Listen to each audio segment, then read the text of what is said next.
আমি বললাম একটা জিনিস পড়াতে ওরা পুড়িয়ে দিল সেতু ভবন। তাপসের সঙ্গে ফোন আলাপে শেখ হাসিনা, অনেকগুলো অডিও রেকর্ড আস্তে আস্তে উদ্ধার হচ্ছে, প্রায় 70টার মতন। সেখানে শেখ হাসিনার কি কি নির্দেশনা সেগুলো আস্তে আস্তে প্রকাশ হচ্ছে। ওবায়দুল কাদের সাহেব গত 15 বছর ধরে মেজর জেনারেল জিয়া রহমান সম্বন্ধে যা বলছেন, এই গত কয়দিন আগে আমি একটা বক্তব্য তার শুনলাম, পুরো 360 ডিগ্রি রিভার্সাল। জি, আপনি বলেন এটা কি অ্যাসেট না লাইবিলিটি?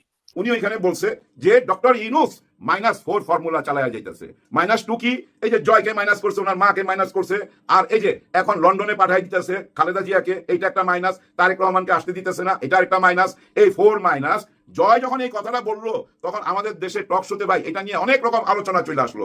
তার মানে দেখেন জয় যেটা বলে সেটাও কিন্তু একটা সাবজেক্ট হয়ে যাচ্ছে, আর ওই সাবজেক্টটার সাথে -2 -4 ফর্মুলা আইনা কত রকম কথা হইতাছে। হোক, হওয়াটা ভালো। কেন ভালো জানেন?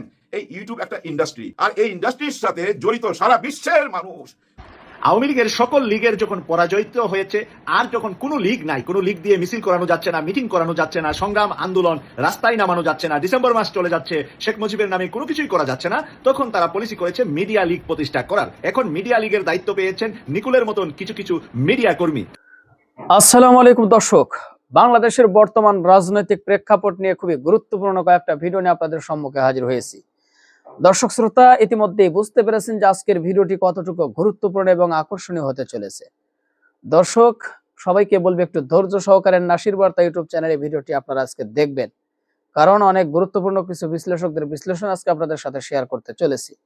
একটু ধৈর্য সহকারে দেখলেই বর্তমান বাংলাদেশের রাজনৈতিক প্রেক্ষাপট নিয়ে বিশেষ বিশেষ তথ্য আপনারা জানতে পারবেন। তো চলুন তাহলে আর কথা কেন, একটা লাইক দিয়ে ভিডিওগুলো দেখে আসি। তার আগে বলবো, যারা এখন পর্যন্ত আমাদের এই নাসির বার্তা ইউটিউব চ্যানেলটি সাবস্ক্রাইব করেননি, প্রতিনিয়ত আপডেট গরম গরম খবর পেতে আমাদের চ্যানেলটি সাবস্ক্রাইব করবেন। যারা করেছেন ধন্যবাদ। চলুন একটা লাইক দিয়ে সবগুলো ভিডিওর বিস্তারিত আলোচনাগুলো শুনে আসি।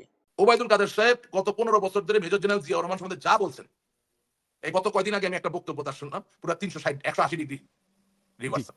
জি, আপনি বলেন এটা কি অ্যাসেট না লাইবিলিটি? লাইবিলিটি। বলেন কেন উনি এভাবে কথা বলতে, আমি জিজ্ঞেস করেন কেন এভাবে কথা বলতেছে? কেন এইভাবে 360 ডিগ্রি করে গেল? বলতেছে এই কারণে যে শোনা যায় যে উনি বঙ্গবন্ধু কন্যা জননেত্রী শেখ হাসিনা অত পাত্তা ইদানিং পাচ্ছেন না। সুতরাং এমন কিছু আজে বাজে কথা বলতে হবে যেটার কারণে বাধ্য হয়ে ওনাকে বলা হবে না না না, তুমি একটু চুপ করো, থামো, একটু আমাদের কাছে থাকো। It's a very chip political tactics. আপনি 15 বছর আওয়ামী লীগ, যুবলীগ, ছাত্রলীগের ছেলেমেয়েদেরকে মেজর জেনারেল জিয়া রহমান সম্বন্ধে এক ন্যারেটিভ দিলেন। এখন আপনি কলকাতা গিয়া লাইভ ক্যাম একটা লাগাইয়া, ওয়েব ক্যাম একটা লাগাইয়া আপনি এখন আরেক ন্যারেটিভ দিতেছেন। তাহলে ওটা তখন দিলেন না কেন? যখন মেজর জেনারেল জিয়া রহমানের বীরুত্তম খেতাব বাতিল করা হচ্ছে, যখন মেজর জেনারেল জিয়া রহমান নাকি পাকিস্তানের চর, উনি নাকি পাকিস্তানের গুপ্তচর, উনি বাংলাদেশের সাথে যখন এইসব কথাবার্তা বলা হচ্ছিল, কিছু কিছু লোক বলছিল, তখন আপনি সাধারণ সম্পাদক আওয়ামী লীগের, তখন কি আপনি থামাইলেন না কেন? তখন আপনি বললেন না কেন? আজকে বলে আবার নেত্রী রাগ হয়ে যাবে, এই জন্য হয়তো না। কেন নেত্রী রাগ? কোনোদিন নেত্রী রাগ হবে না, আমি বিশ্বাস করি না। আমি মনে করি না যে যুক্তিসঙ্গত ভাবে কোনো কথা নেত্রী যদি বুঝায় বলা যায় তিনি রাগ হবেন। কেন তিনি রাগ হবেন? এত যদি রাগ হইতে, তাহলে আওয়ামী লীগ বড় দল চালানো যায় নাকি? নেত্রী তো আমি নিজেই কি বলছে। বলছি যে আমরা অভাগার দল রে ভাই।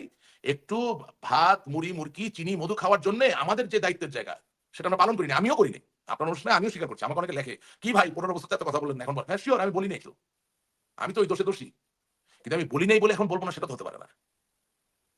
This is most unfortunate. আপনি যখন এই দলগুলোর ভালোর জন্য, এই দলের নেতাগুলোদের জন্য কোনো সত্য বচন করবেন, যখনই মনে হবে যে ওই দ্বিতীয় শ্রেণীর আজে বাজে নেতাদের বিরুদ্ধে যাচ্ছে কথাগুলো, তারা মনে করে এটা আওয়ামী লীগের বিরুদ্ধে যাচ্ছে। একটা অন্ধ শ্রেণী তৈরি হয়েছে। আপনি মনে করেন প্রবলেম হচ্ছে কি যে আমি একজন মানুষ, আমি গণতন্ত্রের কথা বলি, আমি আমার মনের কথাটা বলার পরে আমার দলের, বললাম না, কিছু নেতা, যারা নেতা হয়েছে জনগণের দ্বারা না, যারা নেতা হয়েছে আশীর্বাদে, তারা লোক লাগাই দিচ্ছে পিছনে, হুমকি দিচ্ছে, জানে মেরে ফেলবো, করবো দেন করবো। তো সেখানে রাজনীতির গুণগত মানের উন্নয়নটা কিভাবে হবে বলেন? কিভাবে সম্ভব? It's just not possible.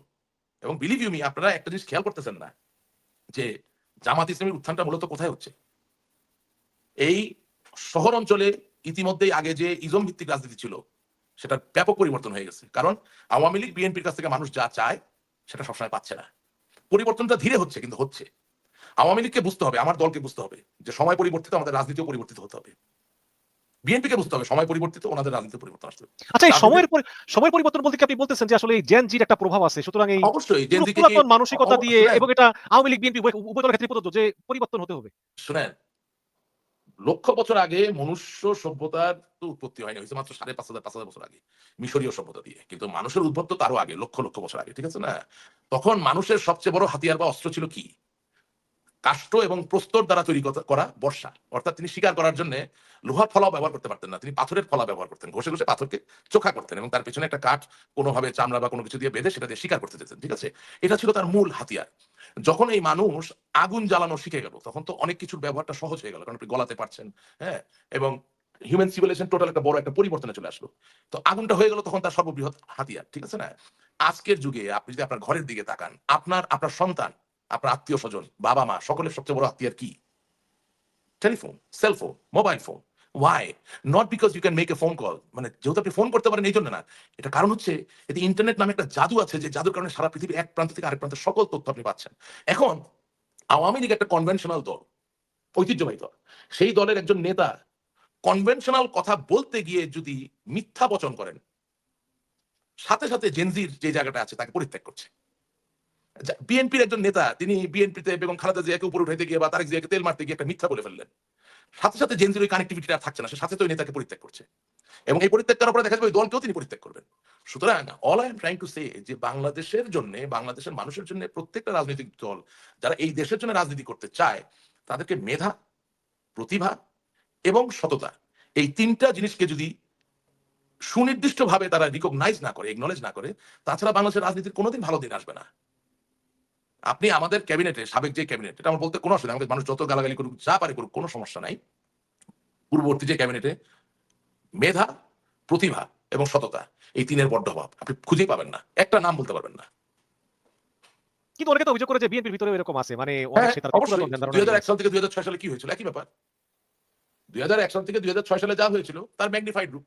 BNP তো 1996 সালের 15 ফেব্রুয়ারি নির্বাচন এককভাবে করার চেষ্টা করেছিল, মিথ্যা না? 2006 সালে তত্ত্বাবধায়ক সরকারের যে স্যাংটিটি, পবিত্রতা, সেটা তারা নষ্ট করেছিল। ইয়াজউদ্দিন সাহেবকে একই সাথে রাষ্ট্রপতি এবং একই সাথে প্রধান উপদেষ্টার ভূমিকা, নিপতির ভূমিকায় উপনীত করেছিলেন। কে এম হাসানকে প্রধান বিচারপতি থেকে প্রধান উপদেষ্টা করার জন্য এই যে বয়সের যে ম্যানিপুলেশন বিচারপতিতে তারা করেছিল, মরহুম ব্যারিস্টার মওদুদ আহমেদ সাহেব, শিওর তারাও একই দোষে দোষী। আমি তো কাউকে, শুনেন, এখন এমন একটা জায়গায় এসে দাঁড়িয়েছি যে এই জায়গায় আসলে কার দোষ বেশি কার দোষ কম, এটা আপনি মাপতে পারবেন না। কিন্তু আমরা আমরা আমরা দেখলাম যে আসলে আওয়ামী লীগ নির্বাচনে অংশ নিতে দেওয়া হবে না, সেক্ষেত্রে আমেরিকা বা পশ্চিমারা তেমন একটা গা কোনো করতেছে না। রিয়াকশন নাই, কোনো রিয়াকশন নাই, শুধু ভারত বলতেছে যে ইনক্লুসিভ ইলেকশন। এবং এবং আপনি অনেকবার বললেন যে শেখ হাসিনার কোনো বিকল্প নাই। অবশ্যই আপনি আওয়ামী লীগ করেন, আপনি অবশ্যই বলবেন আপনি শেখ হাসিনার প্রতি আপনার অবশ্যই আস্থা আছে। কিন্তু আমরা যখন দেখি যে মানবাধিকার লঙ্ঘনের দায়ে মৃত্যুদণ্ডপ্রাপ্ত, আবার যখন দেখি যে 832 বড়ি স্বর্ণ তার ব্যাংকের লকারে, আবার যখন শুনি যে অডিওতে একজন কর্মী বলতেছে যে আপা আমাদেরকে যারা মেরে ফেলেছে আমরাও তাদেরকে মেরে ফেলবো, তখন শেখ হাসিনা বললেন যে এগুলো না বইলা কাজ কইরা দেখাও। তো তখন আসলে মানে আমরা কিভাবে মনে করি যে আপনি যে বলেছেন যে জেনজির যে প্রত্যাশা সেটা আওয়ামী লীগ এবং বিএনপি অনুসরণ করতে হবে, এই শেখ হাসিনার মতো নেত্রী কি আসলে এই জেনজির প্রত্যাশা পূরণ করতে পারবেন বা সম্ভব এভাবে আওয়ামী লীগকে এগিয়ে নেওয়া? আপনি কি মনে করেন না যে আসলে পরিবর্তনটা দরকার আওয়ামী লীগের, আচ্ছা, মেবি বিএনপিরও? আচ্ছা, দেখেন, আমি আপনাকে একটা আন্তর্জাতিক চক্রান্তের কথা বলি। সবাই তো স্বাধীন চক্রান্ত করে, আমি একটা আন্তর্জাতিক চক্রান্তের কথা বলি। ফেব্রুয়ারি মাসের 8 তারিখে নির্বাচন ঘোষণা করতে যাচ্ছে 2-1 দিনের মধ্যে। আর তফসিল কবে? তফসিল হচ্ছে ডিসেম্বরের 11 তারিখে। ডিসেম্বরের 11 তারিখে তফসিল ঘোষণা করে দিবে। 8 তারিখে, মানে ফেব্রুয়ারির 8 তারিখে নির্বাচন হবে। তার মানে কি 18 তারিখে আমরা যে রোজাটা করতে যাচ্ছি নতুন সরকারের অধীনে। আবার দেখেন 21শে ফেব্রুয়ারি, 21 তারিখে, সেদিনও আমরা নতুন সরকারের অধীনেই সেই গানটা গাবো, আমার ভাইয়ের রক্তে রাঙানো 21শে ফেব্রুয়ারি। সবকিছুই নতুন হয়ে যাচ্ছে, পুরানা সব পাতা ঝইরা যায়া নতুন পাতা আসতে যাচ্ছে নতুন বাংলাদেশে। খুব বেশি সাহিত্য রচনা হয়ে যাইতেছে, কিন্তু না, সোজা সাজায় কথায় আসতে হবে। এই মুহূর্তে দেশের কি অবস্থা? এই মুহূর্তে সবচেয়ে বড় অবস্থা হচ্ছে এবার কেয়ার হাসপাতাল, ওইখানেই সবাই দৃষ্টি। এর মধ্যে জুবাইদা রহমান চলে আসছে আজকে ভোরবেলা, এবং এয়ারপোর্ট থেকে সরাসরি হাসপাতালে 2.5 ঘন্টা ছিল, ওইখান থেকে আবার বাসায়। এখন ওনার শাশুড়িকে, মানে বেগম খালেদা জিয়াকে শোনা যাচ্ছে রোববারে নিয়ে যাবে। ঠিক আছে ভাই, উনি যেভাবে চায়, উনার মা, উনি যেভাবে চাইবে সেটাই তো হবে। দেখেন এই হাসপাতালে এই মুহূর্তে চীনের ডাক্তার, সৌদি আরবের ডাক্তার, যুক্তরাষ্ট্রের ডাক্তার, যুক্তরাজ্যের ডাক্তার, সব দেশের ডাক্তাররাই এখানে আছে। এর মধ্যে জুবাইদা রহমান আইসা যোগ দিছে। বাংলাদেশের ডাক্তাররা তো আছেই। এখন তারপরও যদি ওনারা মনে করে লন্ডনে নিয়ে গেলে ভালো হবে, অসুবিধা কি ভাই? আল্লাহ যা করে ভালোর জন্যই করবে, এইটাই আমরা ধৈর্য নিব। এখানে সমালোচনা করার কিছু নাই, কিন্তু একটা জায়গা থেকে যায় সমালোচনা করার। তারপরও একটা প্রশ্ন সামনে চলে আসে, তারেক রহমান শুধু একজন সন্তান না, মানে বেগম খালেদা জিয়ার খালি সন্তান, এইটাই কি তার পরিচয়? না, তার তো আরো বড় পরিচয় রয়ে গেছে। সে এই দেশের একটা বড় দলের নেতা তারেক রহমানকে নিয়ে একটু কথা বলতে চাই। সন্তান তারেক রহমান তার মাকে কোথায় চিকিৎসা করাবে, কি ভালো কি মন্দ সব উনি বুঝে, ওনার পরিবার বুঝে। এটা নিয়ে আমাদের বেশি কথা বলা ঠিক হবে না, কিন্তু একজন নেতা তারেক রহমান কেন এত বড় সুযোগ হাতছাড়া করলো, এটা আমার প্রশ্ন। আপনি বলতে পারেন ভাই কি ধরনের সুযোগ হাতছাড়া করলো? দেখেন, আমি সোজা সাজা কথা বলি, একটু বোঝার চেষ্টা করেন।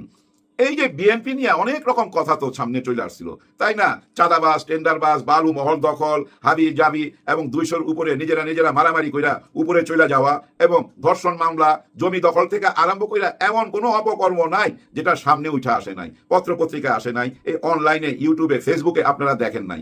কত একটা চরম জায়গায় চলে গেছিল না? ওইখান থেকে হঠাৎ করে সবাই দৃষ্টি চলে আসলো বেগম খালেদা জিয়ার দিকে। উনি যেদিনই হাসপাতালে গেছিল, আজ থেকে 10-12 দিন আগে, সেদিন থেকেই সবাই নজর এখানে। ওইসব আলোচনা কিন্তু সব ধামা চাপা পড়ে গেছে, তাই না ভাই? এই মুহূর্তে যদি উনি মানে তারেক রহমান অর্থাৎ নেতা তারেক রহমান যদি চলে আসতো মার কাছে, তাহলে কি দাঁড়াইতো? হয়তো আপনারা বলবেন অনেকে যে ভাই রাস্তাঘাটে ভিড় হইতো, এত হোল্লা গুল্লা হইতো, সবাই স্লোগান দিত তারেক রহমান তারেক রহমান, ওইটা কি শুনতে ভালো লাগতো? এই যে রাস্তাঘাট জাম কইরা আয়সা হাসপাতালে একটা গ্যাঞ্জাম হইতো না, আয়সা উনি তো বুঝতেই পারছে ওনার মাকে বিদেশে নিয়ে যেতে হবে, যার জন্য আসে নাই। এরকম হাজারটা যুক্তি দাঁড় করানো যাবে, কিন্তু ওই যুক্তিগুলা সবই অচল হয়ে যায় নেতা তারেক রহমানের কথা যখন আপনি সামনে আনবেন। কারণ সামনেই তো নির্বাচন, এই 8 তারিখে নির্বাচন, ফেব্রুয়ারি মাসের, ডিসেম্বরের 11 তারিখে তফসিল ঘোষণা। তার মানে কি নেতা তারেক রহমান আসবে না? উনি যদি চলে আসতো, মনে করেন রাত্রে গোপনে আসতো, হেলিকপ্টার দিয়ে আইসা হাসপাতালে যাইতো, তারপরে বাসায় পুলিশ র্যাব পাহারা দিত, উনি সবাই সঙ্গে কথা বলতো, বিদেশি সমস্ত ডাক্তার তো এখানেই আছে, ডাক্তাররা আপনার মাকে দেখতো, উনি হাসপাতালে যাইতো, আসতো এবং অফিস করতো, বাসায় বসতো এবং দেশে যে নির্বাচন ঘোষণা করে ফেলাইছে এই নির্বাচনটা কন্ট্রোল করতো উনি সামনে থাইকা, মাঠে থাইকা। এইটাই তো হওয়ার কথা না? এটা যদি হইতো দেখেন, তাহলে কিন্তু দেখেন টোটাল অতীতটা ঢাইকা যায় নতুন করে একটা জোয়ার আসতো, কিন্তু নিশ্চয়ই একটা জোয়ার আসতো। কারণ একটা বড় দল তো ভাই, এই সুযোগটা কেন উনি হাতছাড়া করলো এটা আমি জানি না। গত ভিডিওতে বলছি ওনার ওই স্ট্যাটাসটা সারা পৃথিবীর গোয়েন্দারা যদি এক টেবিলে বৈশাও গবেষণা করে বাইর করতে পারবে না। কারণ কি জানেন? এখানে সবকিছুর ঊর্ধ্বে মা, সবকিছুর ঊর্ধ্বে মা। সে মার ব্যাপারে যদি উনি সিদ্ধান্ত না নিতে পারে তাহলে ওনাকে অ্যাডভাইস করে লাভ নাই, উনি অনেক বেশি ভালো বুঝে। মা উনার, কিন্তু চিন্তা সবাই। কারণ ওই যে উনি নেতা, স্বাভাবিক লোক হইলে ভাই কেউ কি ওনাকে নিয়ে চিন্তা করতো না। কিন্তু এখন তারেক রহমান তো স্বাভাবিক কেউ না, উনি একটি দলের নেতা। জিতা গেমটা কেন হাতছাড়া করলো আমি জানি না। উনি যদি চলে আসতো ভাই, অন্যরকম ঘটনা ঘটে যাইতো, অন্যরকম একটা জোয়ার আসতো। কারণ কি জানেন? সব দলের মানুষই, এই দেশের সবাই বেগম খালেদা জিয়াকে যে ভালোবাসে, শ্রদ্ধা করে, সম্মান করে। এর মধ্যে গত 10-12 দিনে আমরা সবাই তো বুঝা ফেলাইছি, সত্যকে অস্বীকার যায় তো লাভ নাই। সবাই দোয়ার কারণই ভাই ওনার স্পন্দন এখনো আছে, সবাই দোয়ার কারণই ভাই ওনার স্পন্দন এখনো আছে, এখনো উনি এই পৃথিবীতে আছে। যাই হোক, ওনার মাকে উনি লন্ডন নিয়ে যা চিকিৎসা করুক, তার মানে উনি এটা বুঝাই দিল আমি মার পাশে আছি। তার মানে উনি এটা বুঝাই দিল আমি আমার মার পাশে আছি আর আমার কর্মীদেরকে দেশের পাশে রেখে দিলাম। আমি লন্ডনে আছি মার পাশে, তোমরা নির্বাচন করো, আমি পরে আসবো। ভোটার হইলাম কি হইলাম না, আমি কোন দেশের নাগরিক কি নাগরিক না, এগুলো নিয়ে কোনো প্রশ্ন করে লাভ নাই, যেহেতু উনি মুখ খোলে নাই। কিন্তু আমরা অনেকে অনেক রকম কাহিনী বানায় নিছি তো, তাই না? যে উনি বাংলাদেশে আসলে লন্ডনে আর ফেরত যাইতে পারবে না, কারণ উনি রাজনৈতিক আশ্রয় নিছিল। উনি বলছিল বাংলাদেশে আমার জীবনের উপর হুমকি আছে, যার জন্য ইংল্যান্ড উনাকে আশ্রয় দিছে। এখন যদি বাংলাদেশে আসে তার মানে তোমার আর কোনো হুমকি নাই, তুমি এখন নিরাপদ, যাও তুমি তোমার দেশে থাকো বা আমার দেশে থাকো, কিন্তু আমার পাসপোর্ট পাবা না। আর ওইখানে উনি এখন কি ব্রিটিশ নাগরিক না বাংলাদেশের নাগরিক এগুলো আমরা জানি না, কিন্তু ওনার যে ব্যবসা বাণিজ্য আছে ওইখানে যে লেখা আছে, ওইখানে লেখা আছে উনি ব্রিটিশ নাগরিক। কারণ বিজনেস করতে গেলে আপনাকে তো বলতেই হবে আপনি কোন দেশের নাগরিক, ওইখানে ওনার নাম আছে, এরকম প্রমাণও অনলাইনে পাওয়া যাচ্ছে। যাই হোক, উনি যদি বিদেশ থেকে বৈশা ওনার দলকে পাশ করায় নিয়ে আসতে পারে, আমাদের অসুবিধা কি? কিন্তু অসুবিধা হলো ওই জায়গাটাই মানুষ গুজব ছড়াইতে থাকে। দেখেন না, সবাই বলা বলি করতেছে -2 -4 কেন বলে জানেন? এই যে তারেক রহমান সাহেব আসতে পারলো না, না আসাতে আবার ওই যে সজীব ওয়াজেদ জয় একটা ভাষণ দিছে, ভাষণ মানে একটা ইন্টারভিউ দিছে। উনি ওইখানে বলছে যে ডক্টর ইউনূস -4 ফর্মুলা চালায়া যাইতেছে। -2 কি? এই যে জয়কে মাইনাস করছে, ওনার মাকে মাইনাস করছে, আর এই যে এখন লন্ডনে পাঠাই দিতেছে খালেদা জিয়াকে, এইটা একটা মাইনাস। তারেক রহমানকে আসতে দিতেছে না, এটা একটা মাইনাস। এই 4 মাইনাস। জয় যখন এই কথাটা বললো তখন আমাদের দেশে টক শোতে ভাই এটা নিয়ে অনেক রকম আলোচনা চলে আসলো। তার মানে দেখেন, জয় যেটা বলে সেটাও কিন্তু একটা সাবজেক্ট হয়ে যাচ্ছে, আর ওই সাবজেক্টটার সাথে -2 -4 ফর্মুলা আইনা কত রকম কথা হইতাছে। হোক, হওয়াটা ভালো। কেন ভালো জানেন? এই ইউটিউব একটা ইন্ডাস্ট্রি, আর এই ইন্ডাস্ট্রির সাথে জড়িত সারা বিশ্বের মানুষ, সবাইকে ওনারা ডলারে পেমেন্ট করে। যে যেরকম ভাবেই কথা বলুক না কেন, যে যার পক্ষে বলুক বিপক্ষে বলুক, কোনো রকম অসুবিধা নাই। এখানে ভালো কথা কইলো ভাই পয়সা পাওয়া যায়, গালি দিলেও পয়সা পাওয়া যায়। এখন আপনার ইচ্ছা আপনি কোনটা বাইছা নিবেন। যেমন এই যে নির্বাচন চলে আসছে, এখন বাইছা নেওয়ার সময় চলে আসছে। আমরা কাকে বাইছা নিব, কাকে ভোট দিব, এখনই তো সময়। আর এই গুরুত্বপূর্ণ সময়ে আপনি লন্ডনে বলেন, আপনার দলের লোকজনের মন ভাঙা যায় না? যাদেরকে আপনি কোলে রেখে গেছিলেন, যারা শিশু ছিল এতদিনে, তারা কিন্তু এখন ভোটার হয়ে গেছে। আপনাকে সশরীরে কখনোই দেখে নাই, শুধুই দেখছে এই ইউটিউবে আর ফেসবুকে। তাদের কি দেখার ইচ্ছা হয় না? আপনি না থাকলে এই দলটার কি অবস্থা হবে বলেন? এই দলের মধ্যে কোনো ব্যালেন্স থাকবে? নিশ্চয়ই থাকবে না। যেমন দেখেন, মির্জা ফখরুল সাহেবকে গতকাল সাংবাদিকরা জিজ্ঞেস করতেছিল যে জোবাইদুর রহমান যে আসতেছে ভোর রাত্রে, এই ব্যাপারে কি আপনি কিছু বলবেন? উনি খেইবা গিয়ে বলতেছে যে এসব আজগুবি কল্পনা কাহিনী কোথায় পান আপনারা? আকাশের দিকে হাত বাড়াইয়া হাইসা দিয়া উনি চলে গেছে। মানে উনি বিশ্বাসই করে নাই। আসলে ওনার কোনো দোষ নাই, উনি জানতেনই না আমার মনে হয় জোবাইদুর রহমান আসতেছে ঢাকাতে। হয়তো উনি জানতো না, জানলে প্রেসের সাথে ওইভাবে কথা বলতো না। যার জন্য বললাম এই দলের মধ্যে ভাই ব্যালেন্স নাই, কথাবার্তার ব্যালেন্স নাই। তারপরেও কিন্তু দল এখন নির্বাচনমুখী, যার যার এলাকায় শেষে নির্বাচন করতেছে। আর এদিক দিয়ে রোববারে ওনাকে যদি নিয়ে চলে যায়, তার মানে কি জানেন, এবার কি আর হাসপাতাল থেকে টোটাল মিডিয়ার নজর যায় পড়বে নির্বাচনের দিকে। তারেক রহমান সাহেব সেই ব্যবস্থাটাই করছে। এটা একটা ভালো কাজ, ধরে নেন ভালো কাজ। কিন্তু ক্ষমতায় যাইতে হইলে ভাই, ক্ষমতায় যাইতে হইলে না মাঠে বৈশাখ কাজ করতে হয়। দর্শক শ্রোতা, আশা করি সবগুলো ভিডিও দেখেছেন এবং বিস্তারিত আলোচনা শুনেছেন। তো অবশ্যই এবার আপনাদের মূল্যবান মতামত জানাবেন, পারলে ভিডিওটি শেয়ার করে সবাই দেখার সুযোগ করে দিবেন। আর আমাদের এই চ্যানেলে এখনো যারা সাবস্ক্রাইব করেনি, প্রতিনিয়ত এই ধরনের গরম গরম খবর পেতে আমাদের এই চ্যানেলটি সাবস্ক্রাইব করে আমাদের সাথে থাকুন। যারা ইতিমধ্যে সাবস্ক্রাইব করেছেন সবাইকে অসংখ্য ধন্যবাদ জানিয়ে আজকের মতো এখানে বিদায় নিচ্ছি। আবারও দেখা হবে, কথা হবে নতুন করে ভিডিও নিয়ে। সে পর্যন্ত সবাই ভালো থাকবেন, সুস্থ থাকবেন। আল্লাহ হাফেজ।